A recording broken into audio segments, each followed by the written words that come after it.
এবার যুদ্ধ নির্বাচনী প্রতিশ্রুতি পূরণের, জনগণকে দেয়া অঙ্গীকার বাস্তবায়নে সহযোগিতা চান প্রধানমন্ত্রী। সরকার গঠনের পর নেতাদের সঙ্গে প্রথম বৈঠক বিএনপি চেয়ারম্যানের। যুদ্ধ একটি শেষ হয়েছে, এখন আরেকটি যুদ্ধ শুরু হয়েছে। কি সেই যুদ্ধ? সেই যুদ্ধটি হচ্ছে আমরা মানুষকে যে কমিটমেন্ট দিয়েছিলাম সেই কমিটমেন্টগুলো বাস্তবায়ন করা। ম্যানিফেস্টোটি আমাদের সরকারের তথা বাংলাদেশের জনগণের ম্যানিফেস্টোতে পরিণত হয়েছে। বিএনপি যদি সহযোগিতা না করে অনেক ক্ষেত্রেই সরকার সফল হতে পারবে না।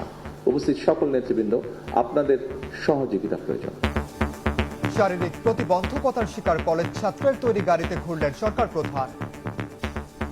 করিতেছি যে ভারতের সংবিধানের প্রতি আমি অকৃত্রিম নিষ্ঠা ও আনুগত্য পোষণ করিব। ভারতের পশ্চিমবঙ্গে প্রথমবার বিজেপি সরকার, মুখ্যমন্ত্রীর শপথ নিলেন শুভেন্দু অধিকারী। পিঠ চাপড়ে আলিঙ্গন নরেন্দ্র মোদীর, ব্রিগেডে আরো 5 মন্ত্রীর শপথ।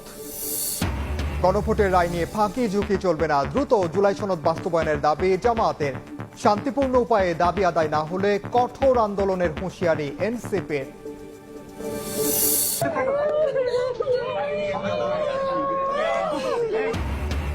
যুক্তরাষ্ট্রে হত্যার শিকার বৃষ্টির মরদেহ ঢাকায়, বিমানবন্দরে স্বজনের আহাজারি।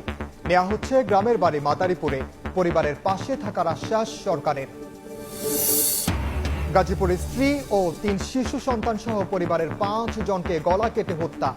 খুনের কথা স্বজনকে ফোনে জানিয়ে পালিয়ে যান গৃহকর্তা। পারিবারিক বিরোধের জেরেই খুন ধারণা পুলিশের। এবং বিএসএফ এর গুলিতে আবারও ঝরল বাংলাদেশের প্রাণ।